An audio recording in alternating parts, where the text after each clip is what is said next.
Masechet Yevamot Daf Mem Zayin. Today we have yet another central fundamental sugya regarding the requirements for conversion and the entire procedure. But first, before that important braita, we're going to see yet another one about the believability. If someone comes and says, I converted, do we believe him?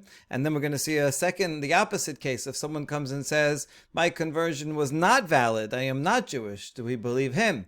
It'll affect his children. So we start off. Tenor Rabanan. Misha bavamar ger ani yachon nekabelenu. Talmud omar itecha b'muchzak lecha. Someone comes and says, I am a proper convert. Can it be that we should just accept him without any proof? No, the pasuk says, "V'chi agur itecha ger." If a convert lives among you, itecha means you have to know it. If it is presumed by you, you were there, you saw it, you heard about it. There are witnesses. Then you can assume that it is a ger. Otherwise, not. But if he has witnesses, how do we know that we do believe him? From the beginning of that pasuk, if a convert should live among you, so he's living among you, he has proof, therefore we do accept it. We're going to ask in a second why we need, of course we believe witnesses, why would you even need to tell us that? Okay, by the way, this stringency here that we don't believe him only applies to someone who we know was not Jewish beforehand. All right, so we know him as a non-Jew, and now he comes and says, "Oh, I was over there, and such and such a bet din converted me." That's the case where we do not believe him unless he has proof. However, if someone just shows up to Bet Knesset and says, "I'm a Jew, you can count for me for a minyan," we don't ask for any more proof than that. So if we don't know him from before, we believe he's Jewish. Only if we know that he was not Jewish, then we do not accept blindly that he says he converted. Okay, Enli ela ba'aris bechutz la'aris minayin. The Braita continues with a fascinating suggestion that perhaps conversion only works in the land of Israel. How do I know it also works outside the land of Israel? Talmud omar ittecha bechol makom she'ittecha. Because it says we're quoting the same pasuk. We're going to ask how we can learn two things from the same pasuk. If a convert should live with you, meaning anywhere you live. Alright, but it already says Ba'aretz Sechem, so this has to be besides in the land of Israel. Now, why would anybody think that conversion only works in the land of Israel? I think that this is a remnant of the original biblical law, when we were a nation in the land of Israel with borders and sovereignty. Then to become in Israel, to become part of Am Yisrael, meant basically immigration law. You have to come and live there, and after a while, become part of the people, like we see with Ruth, for example. And so in the biblical times, you really could only become a part of the Israelite nation by moving to Israel. Otherwise, it wouldn't make sense. Just like today, you'd have to live in America to become a citizen. You couldn't just apply for citizenship while you don't live here. Okay, so I think that would be the original biblical law. And so now also we are saying maybe it only applies in the land of Israel. Of course, after exile and the loss of sovereignty, the second Bet HaMikdash and on, just except for 80 years of Hashmonaim, then it would be impossible to impose borders and have the biblical model. And therefore, instead, we say it doesn't matter where you are as long as you accept upon yourself the legal system of the mitzvot and become part of the Jewish community and accept upon yourself their history and destiny, right? So then that replaces geography, which is a very, very profound shift there in the laws of conversion. Okay, anyway, so we might have thought maybe it's only in the land of Israel as it was in the times of, in biblical times. How do I know also outside? So ittecha, anywhere you are, no longer is the Jewish people defined geographically, but rather communally and legally. Okay, im ken ma tamud omar ba'aretz. So how come the pasuk does say in the land? The pasuk actually says be'ar sechem, but close enough. Ba'aretz sarich lehavi re'aya, pros la'aretz en sarich lehavi re'aya. So it teaches that all divrei Rabbi Yehuda, all this that we said until now is the words of Rabbi Yehuda. And so the word ba'aretz teaches that if a convert comes in the land of Israel, someone that we know wasn't Jewish before, and now he comes and says, "Oh, I converted," he has to bring proof. Because if he's living in the land of Israel, then he has incentive to say he's Jewish because he wants to be part of the majority. The land of Israel is beautiful, has good fruit, a good economy. It's maybe he only came and he doesn't want to stick out as part of the minority, and that's why he says he's converted, but he's not telling the truth. So we have reason to suspect him. Whereas in Chutz La'aretz, he doesn't have to bring a proof, because who in their right mind, living in exile, would want to be part of a small persecuted minority? So if he says that at Chutz La'aretz, then we assume that he is telling the truth. And that is the opinion of Rabbi Yehuda. Chachamim omerim ben ba'aretz ben b'chutz la'aretz tzarich lehavi ra'aya. Chachamim say no, it doesn't matter. Even in the land of Israel, everywhere, he has to bring proof that he is in fact Jewish. There's no distinction between the two. Okay, good. Ba'hu ve'edav imo. So now the Gemara is going to analyze piece by piece this baraita.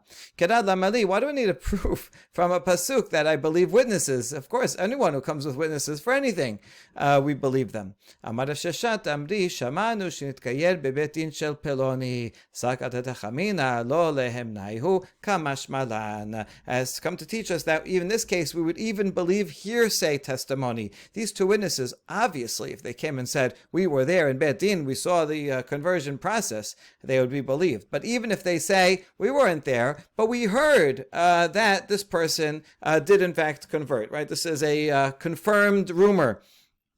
Then we take that into account as if we were there and location. You wouldn't have to actually see it. It's a well-known thing. I mean, furthermore, this is a type of testimony that can be verified. So usually people don't lie. These like witnesses, and the person himself wouldn't lie when you can go send someone to that Bet Din and find out if it in fact is true or not. So that's another reason to believe it, even though it's hearsay testimony here. Okay, ba'aretz en li ela ba'aretz b'chutz la'aretz minayin tamud lomar itecha b'chol makom she'itecha. Quoting the Braita, we saw the land says in the land of Israel. So I might think that conversion is only possible in the land of Israel, but the word itecha teaches me that we can convert outside. And now the question, baha ipikteh. Hold on, we already used the word itecha to prove that we do not believe a witness to say that we do not believe a convert himself to say that I converted, right? If you know he wasn't Jewish before, then he has to bring proof that he is in fact Jewish. So chada meitecha v'chada me'imah. How could you learn two things from the same word? And the answer is, actually, we're using a different pasuk later on in Vayikra 19:33 says ki amuch achicha umat hayado imach. So we're learning from this word imach and not the word itecha that we had in the previous pasuk. Good.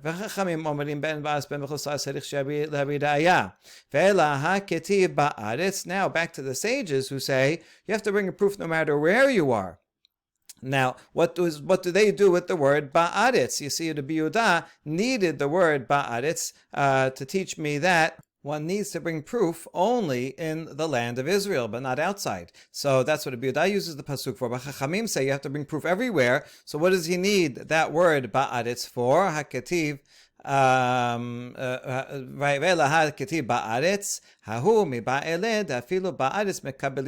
he needs this in order to teach that even in Israel one can accept converts. Rabbi Yehuda learned that from Itecha and used it twice. So Rabbi Chachamim will just use the word ba'aretz to say that you can have conversion in Israel at all.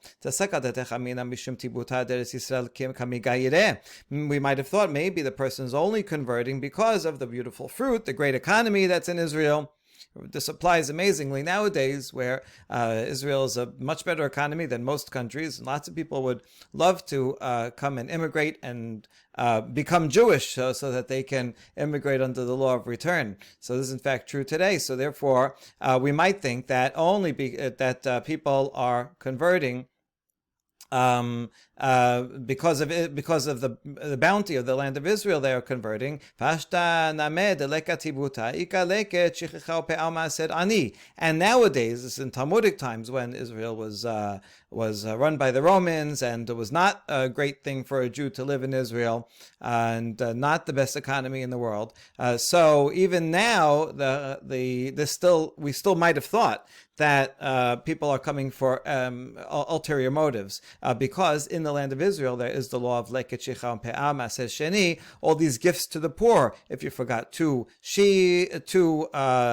grains or 2 sheaves, then the poor take it, or the corner of the field that the poor gets, or in the 3rd and 6th year of Shavuot, a tenth of the grain goes to the poor. So I might have thought that we cannot accept converts in the land of Israel, Kamash Malan, and therefore we need the pasuk Ba'aretz to teach that nevertheless one does accept converts even in the land of Israel. So you see that there's actually there's 2 opposite arguments working here. One is we might have thought that you cannot accept converts in the land of Israel because it has a good economy and people have ulterior motives. On the other hand, we might have thought that you can only accept converts in the land of Israel because that is the biblical land, so it makes sense to do it there. In addition, you can be more sure that the convert will continue to practice Judaism and be faithful in the land where everyone is Jewish rather than outside. Even today, when Bet Din converts someone, they usually require that the person live within the Jewish community, even if not in the land of Israel, at least to be part of a practicing, observant community to ensure continued success. Okay, so now, next statement. Amar Rabbi Chiya bar Abba Amar Rabbi Yochanan Halacha ben ba'aretz ben b'chutz la'aretz tzarich lehavi re'aya. And so we say, Rabbi Yochanan says the halacha is, no matter where one is, if someone who we know was not Jewish before comes and says, oh, I am a convert, right, I converted here and there, then we ask them for proof from that Bet Din. Right? The Bet Din will usually give them a receipt and says, yes, he was converted here. And he has to produce that in order for him to be believed. Pishita, Yachid v'Rabim halacha kerabim. And then we say, hold on, isn't that obvious? We said this is the opinion of Chachamim, that no matter where you are, you have to bring proof. Mahudetema mistaber tamad Rabbi Yehuda tekamisaye le kerae kamashmalan. Oh, we might have thought that the halacha would be like Rabbi Yehuda because he has the word ba'aretz to teach me that in the land of Israel, that's when you have to bring proof, and not outside the land of Israel. Who would lie outside of the land of Israel and want to be part of a minority community? So we might have thought that Rabbi Yehuda actually makes sense. Oh, therefore kamashmalan. Nevertheless, since we follow the majority, halacha is like Chachamim. Tenor Banan. Now we're going to have the opposite case. Ushvatem sedek ben ish uben achiv uben gero. Says you have to judge righteously between a person and his brother and with a convert. Mikan amar Rabbi Yehuda ger shintkayer bebet din hare ze ger beno leben asmo eno ger. So we learned that judgment of converts has to be with a bet din, and therefore a ger who came to a bet din of 3 people and did the process, that is a valid ger. But if he did it by himself, even if self-taught, even if he learned everything on his own and went to the mikveh on his own and so on, but not from a bet din, that is not a valid conversion. Maaseh, and we have such a story. He comes and says, listen, my conversion was private. Right? Maybe people thought he was Jewish, and he says, oh, no, I had an invalid conversion. He wants to undo, he wants to get out of it. Amar lo Rabbi Yehuda, yesh lecha adim? Rabbi Yehuda says, do you have witnesses that your conversion was private? So this is a paradox, because if there's witnesses there, then it wouldn't be private. But it still makes some sense, because witnesses might just be 2 people, and in order to have a bet din, he would need 3 people. So, right, do you have proof that you converted in an illegal way, privately? Amar lo, no, I don't have proof. Yesh lecha banim? He says, you have children? Amar lo hen. So he says, yes, I have children. He says, well, I'll believe you to make yourself prohibited, but I'm not going to believe you to make your children prohibited. In other words, because this person was known to be Jewish, and maybe he wants to get out of it because he doesn't want to follow Judaism anymore and he doesn't want to be subject to it. But the problem is, he has children. It's going to affect the marriageability of his children within the Jewish community. Now, it's a good question. What is, if his wife is Jewish, then his kids will still be Jewish. But we saw before that there were some opinions that say it's a mamzer, even other opinions that still would have some stigma, problem with marrying a kohen. Okay, so they still have other problems associated with it. So the Rabbi Yehuda, right, very wisely said, I'm not believing you. You yourself, okay, fine, you're pasul, but you can't testify against your children.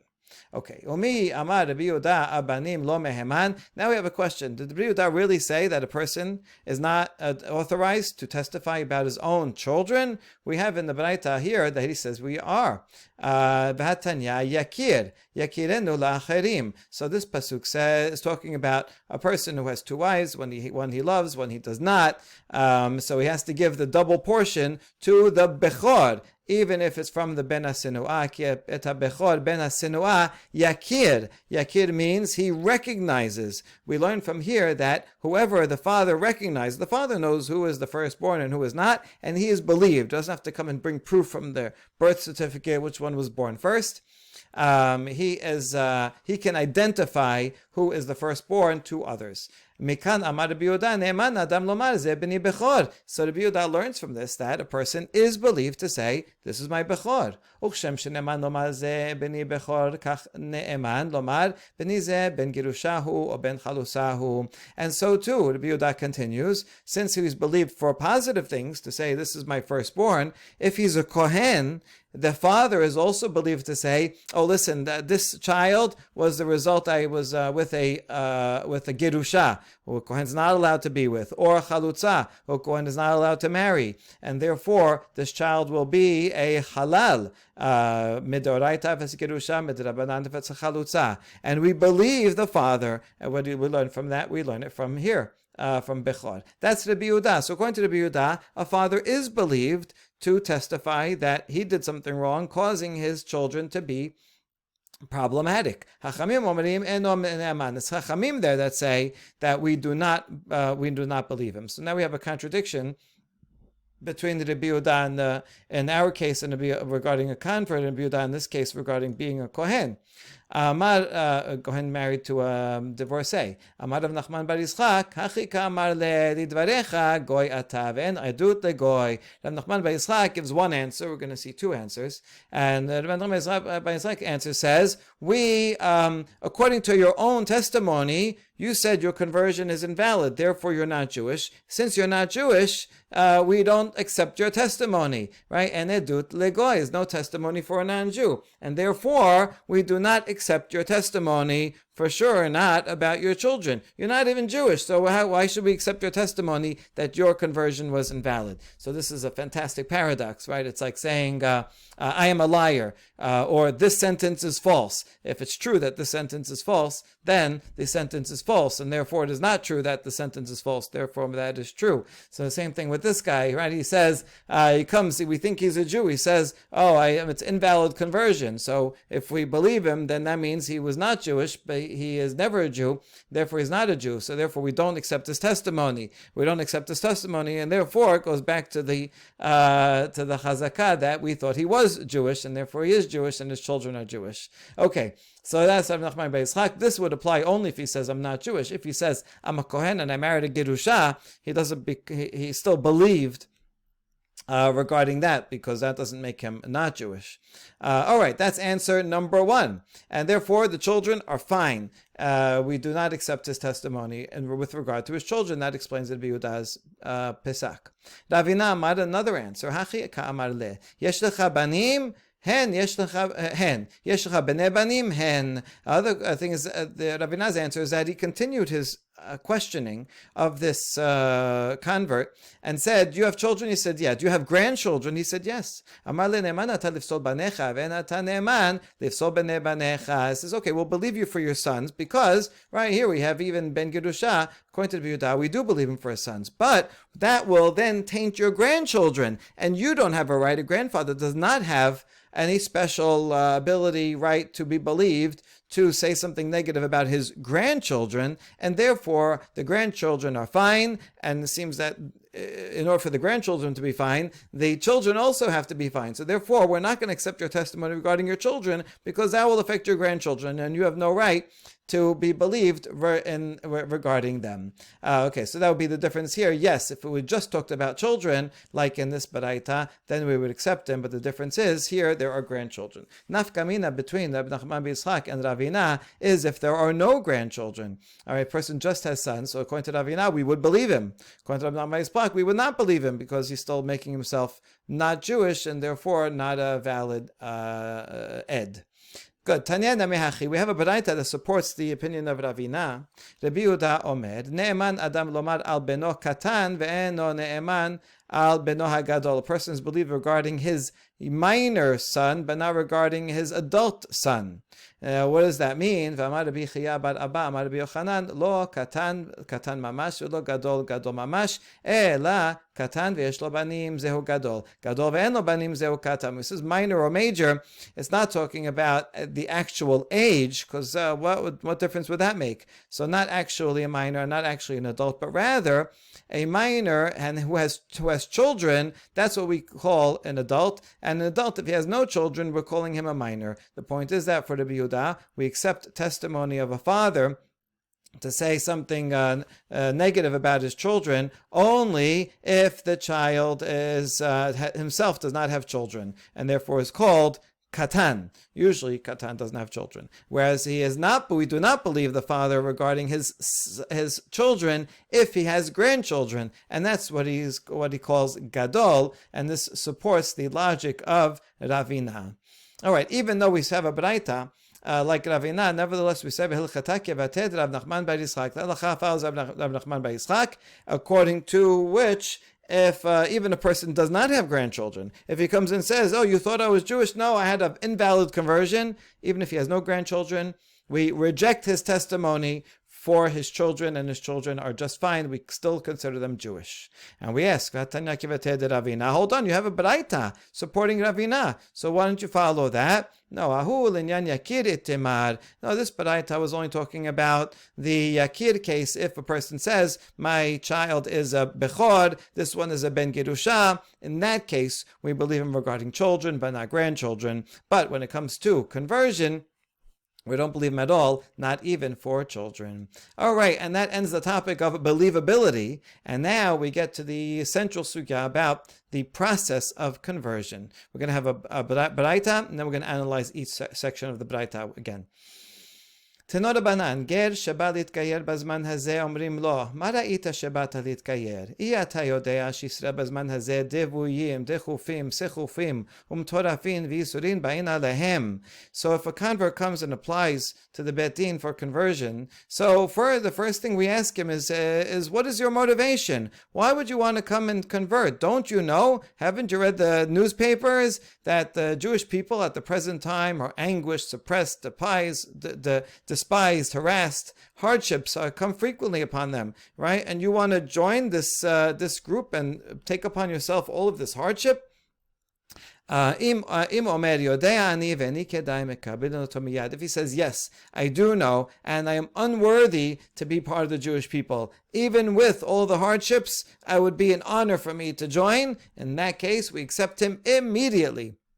Means we accept his application immediately. It doesn't mean he's Jewish immediately. He still has to go through the rest of the process, but he showed the number one test. And this is really important. It shows that what does it mean to be part of the Jewish people? Yes, it means to observe the mitzvot and other things, but the number one thing we say is, are you willing to put your lot, your destiny, with the suffering of the Jewish people? Like we saw in Masechet Ta'anit, someone who, while everybody else is fasting, he's going and enjoying himself. He won't merit the Geula, right? The part of what it means to be part of a nation is that you both enjoy the celebrations of the nation, and most importantly, one feels the pain and a suffering of the people along with them. Like as happens in Israel when someone is killed in a terrorist attack or whatever, the whole country feels it. Everybody feels like it's their own family member. That is the number one key to being part of the Jewish people. And if he's willing to do that, now we go to the next step and we accept him. Then he goes to the education part of it, and we tell him a few of the lenient mitzvot and a few of the stringent ones. This could mean two things: either kalot, that they have a light punishment, chamurot, that have a very strict punishment, or kalot can mean ones that are easy to do, chamurot, ones that are very difficult to do. For example, eating blood, that's an easy thing to do. Nobody wants to eat blood, even though there's the punishment is great for that. So that would be a difference between those two interpretations. And the point is, we give him a sampling. You can't expect him to have to study all 613 mitzvot, the whole entire Mishneh Torah, all of Shulchan Aruch, and all of Poskim, right? Before he converts, but rather we show him a representative sampling of mitzvot so that he understands what they're about. And we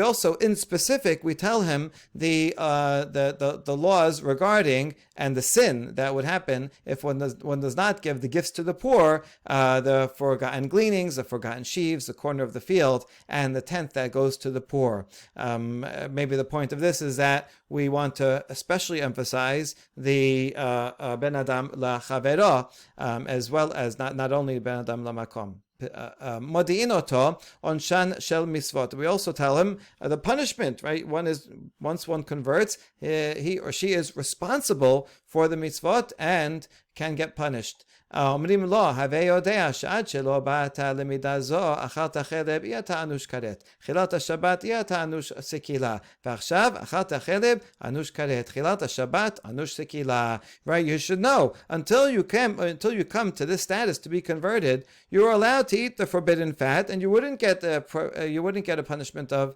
being cut off. If you violated Shabbat, you would be okay. You would not get stoning. But now that you accept this upon yourself, if you eat cheleb, then you will be responsible. You will be liable to karet, and if you violate Shabbat, you'll be liable to sikila. So we give him one example of punishment that comes from heaven, and one example of a punishment that comes from a bet din. But it shouldn't be all negative, right? We don't want to only push away. Yeah, we want to put a little some resistance to make sure that the person is sincere, but they already showed their sincerity, and so we want some resistance to know, so that they know this is something serious, it's a big obligation, but we also want to have some encouraging words so that they are not totally discouraged, but have something to look forward to, that there is also reward for following the mitzvot. אומרים לו, הווה יודע שהעולם הבא אינו עשוי אלא לצדיקים, וישראל בזמן הזה אינם יכולים לקבל. לא רוב טובה ולא רוב פורענות, ואין מרבין עליו ואין מדקדקין עליו.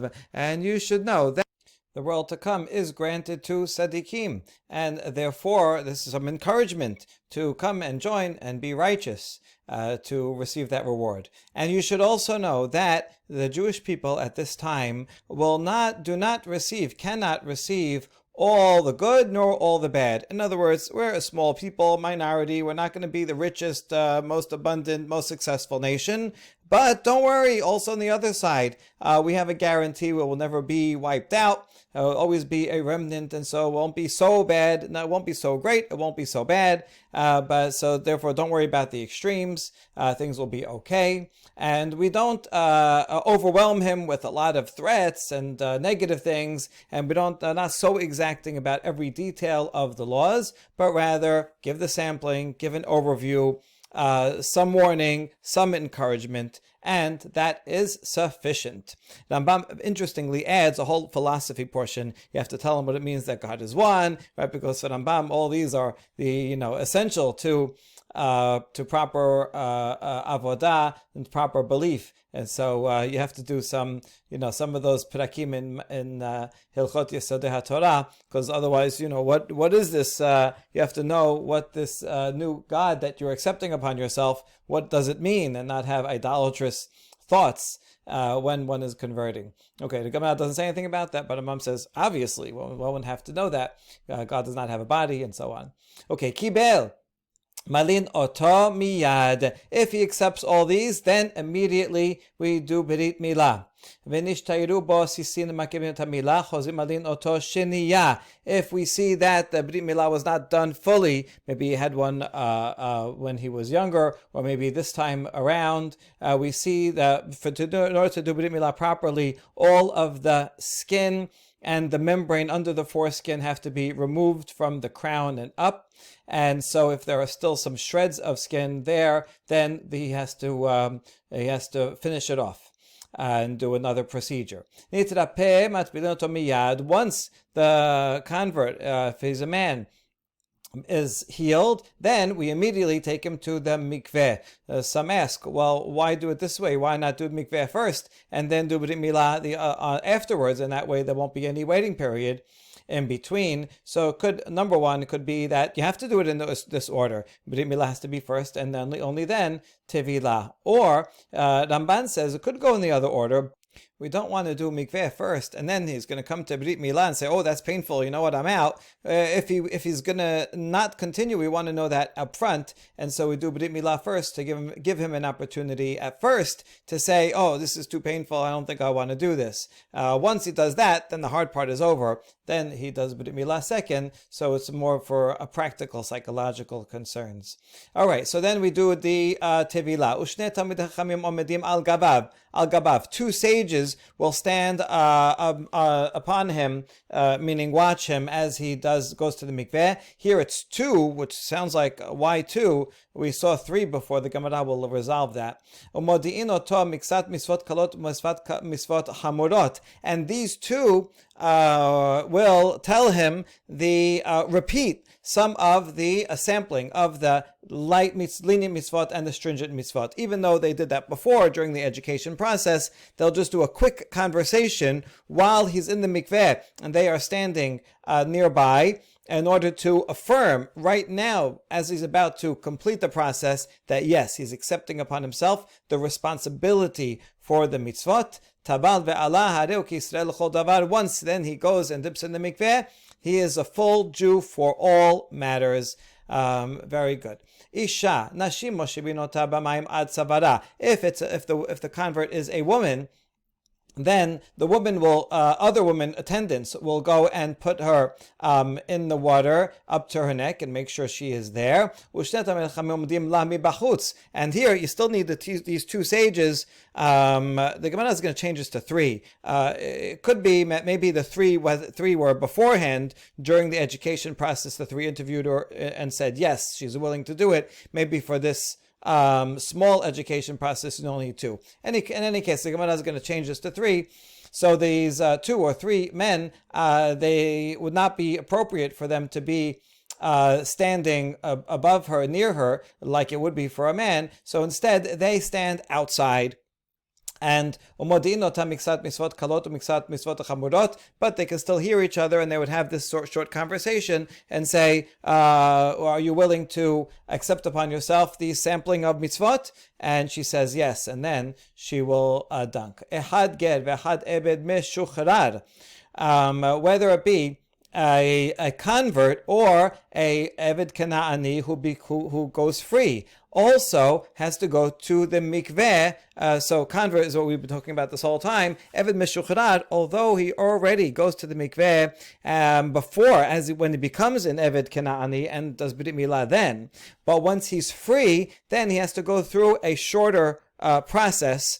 But still has to go through a process and is asked, listen, okay, now, beforehand, you were doing only some mitzvot. If he was a man, only mitzvot that a woman does now, and you're only doing that because of your master, but now you're going to become fully Jewish yourself. Are you willing to do this? And he would have to go to the mikveh also. Again, to now become fully Jewish. So Eved Meshuchrar also goes through this part of the process. And you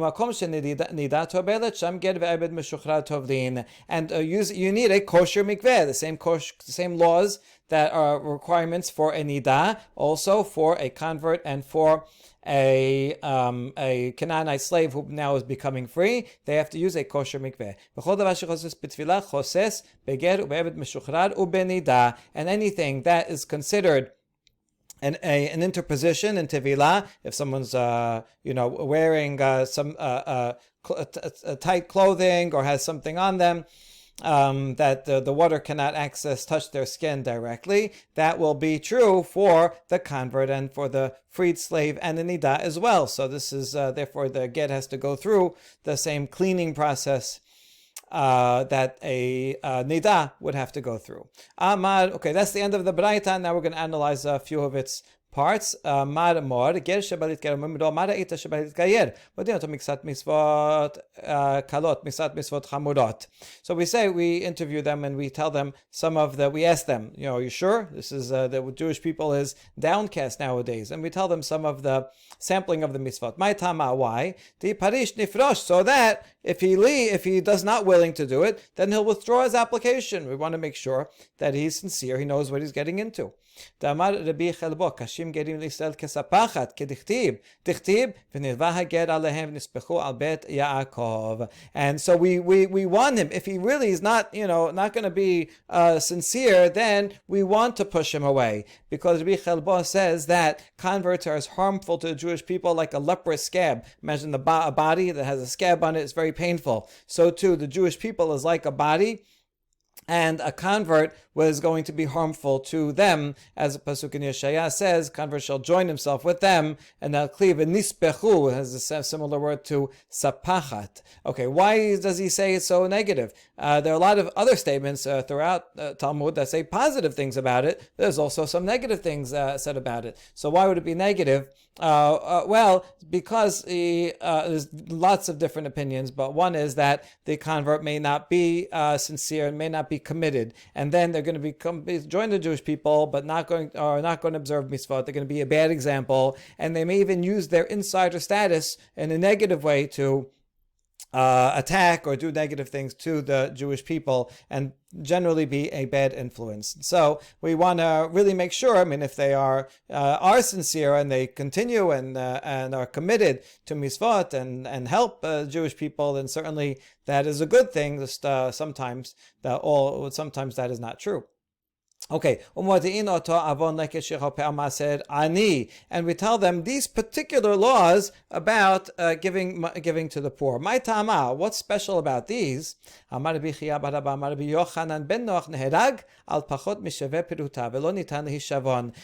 the laws of the Shev Misot B'nai Noach, although they're more limited, there is no distinction between the severity. The punishment for all of them is capital punishment.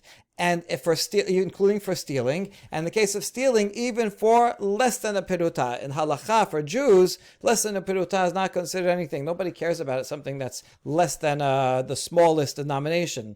But the non-Jews do care about it, and therefore, perhaps they will be stingy and not want to give their produce to the poor. So we have to tell them, because that's where also in non-Jewish law.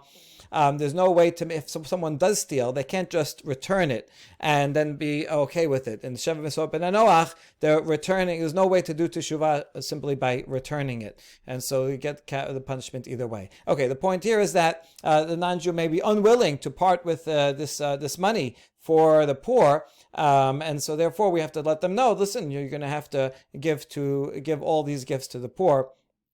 Otherwise, it will be stealing. And Braita continues and says that we don't talk to him too much, not too many threats, not too many details. We learn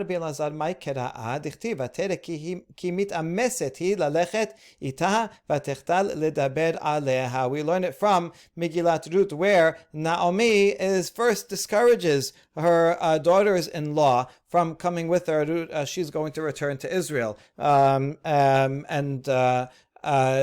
Ruth insists, no, I want to come with you. And then when Naomi sees that Ruth is steadfast and she's not giving up, then Naomi stops discouraging her. So we learn from here that we should do some discouraging, but then once we see that the person is really committed, then we stop the discouragement. In other words, don't discourage too much. Amara Amrala Asira Lan Techum Shabbat. So what was the conversation? This is a beautiful midrash. Ruth's response has multiple parts, and we're going to say each part of Ruth's response is referring to a specific law. So Naomi said, listen, if you join the Jewish people, then you are going to have a problem of Techum Shabbat. You won't be able to travel on Shabbat outside the city. And Ruth says, wherever you walk, I will walk. Right? You could walk up to 2,000 amot. I will walk to the same place and no more. Asir lachichud. Naomi says, you won't be able to be alone together with a man to whom you are prohibited. And she says, Ba'asher talini alin, wherever you sleep, I will sleep. I will not be perform yichud with anyone not permitted to me. A little bit interesting because Naomi before that does say, go and sleep next to Boaz. Okay, but she says that's okay. You're permitted to do that, but otherwise not. You're now commanded to 630 mitzvot. Ruth answers, Amech ami, your nation is my nation, meaning the definition of being part of the nation is accepting the legal structure of mitzvot upon oneself. Asilach avodah zara. Now, no, you can't worship idolatry anymore. Naomi says. Ruth responds, "Velohayich Elohai, your God is my God." And Naomi continues, "Arba mitot nimseru lebetin." She has to say some of the strict punishments, and there are 4 types of capital punishment in halacha that you will be liable to should you violate any of these laws. And Ruth answers, Basher tamuti amut. It's a beautiful midrash, right? And Peshat, of course, it means I'll walk, I'll go anywhere you go, I'll live anywhere you live, I'll sleep wherever you sleep, I will die anywhere you die, meaning, burial grounds. I'm part of the nation fully, but the Midrash is making it about these technicalities of halacha, right? According to your laws of capital punishment, I will accept upon myself, if I should be liable, I accept upon myself the Jewish law of the 4 types of capital punishment. Bashet tamuti amut, shene kevarim nimsur betin, vesham ekaber. And there are, in fact, 2 different sections of the cemetery for criminals, because not all criminals are created equal. So even within criminals, the 2 worst capital punishments go to one section. The 2 lesser capital punishments are in a different section, that they should not be grouped together. So in other words, I will agree to be buried wherever the betin, wherever halacha requires that one should be buried, if they are innocent or guilty. Mi yad. Okay, back to the baraita. We accept the convert immediately. As the pasuk says, as soon as Naomi saw that she's steadfast, she stopped speaking to her and said, "Okay, that's it. Let's continue with the process. Now that you're in, now we're going to hurry and move the process along." Kibel malino tomi yad. If the convert accepts the discussion and everything that we teach him about and the warnings, then we go and do brit milah on him immediately. My ta'amash, you hear mitzvah lamashinan. Why the rush? Why not say, okay, come back in 2 months? No. Once we have a mitzvah, we don't want to delay the mitzvah. We want to do it right away. If we do brit milah, but it's not done fully, and there are still some strands of skin, then we have to redo it. Kiditanan, as it says in Mishnah in Masechet Shabbat, Eluhen sisina makibin et hamilah basar chofe et rob ha'atara ve'no ochel betruma. What are these strands? It's not just the tiniest strands, only if it is covering a majority of the circumference of the crown, then it's not a valid brit milah. If he is a Kohen, he was born Jewish. This is Mishnah in Shabbat, not talking about a convert. Someone's born Jewish and is a Kohen and does not have a Brit Milah, cannot eat terumah. And similarly, even if he has a half Brit Milah, but is not the majority is still there of the skin is still there, that Kohen cannot eat terumah.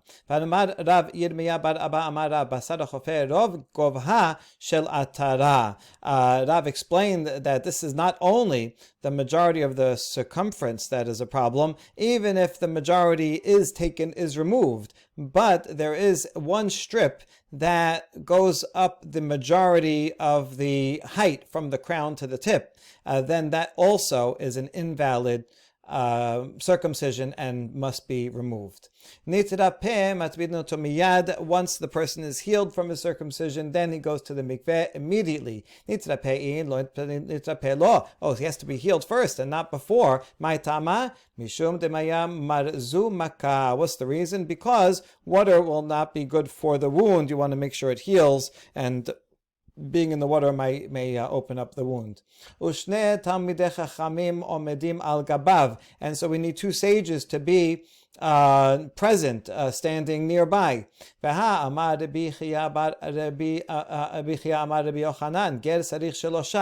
on, the very last thing we saw in the previous daf was that you need three people to form a bet din in order to have a conversion. Indeed, Rabbi Yochanan told the memorizer, no, to change 2 to 3. You memorized it wrong. It's not 2 sages, but rather 3 sages are what are important. Good. Tabal ve'ala harehu ki Israel lechol devarav. Once he goes in the mikveh and he comes up, then he is fully a Jew for all matters, the Baraita says. And the Gemara asks, L'mahilcheta, what does this apply to? You have to ask lechol devarav for everything. Tehi hadar be'o mekadesh bat Yisrael, Yisrael mumar karina be v'kiddushav kiddushin. That even if he changes his mind after the conversion, he says, nah, I don't want to be Jewish anymore, and he goes and practices non-Jewish ways and violates everything. And if he should go and give a ring to a Jewish woman as kiddushin, then that is a valid kiddushin. So he's called a apostate Jew, and so although it's not good that he's an apostate, nevertheless he is still called a Jew, just as if someone who's born Jewish, even if they violate the mitzvot, are still considered Jewish. There's no way to renounce this citizenship, and therefore that marriage is a valid marriage, and she would require a get in order to leave the marriage. So this is the major source for the laws of conversion. These, of course, are minimums. A bet din does not have to limit themselves to only these minimums. They can always, of course, add more to the educational process and adjust as needed for the time and place and the situation. But it does have to at least meet these requirements in order for a conversion to be valid. Baruch Adonai leolam. Amen ve'amen.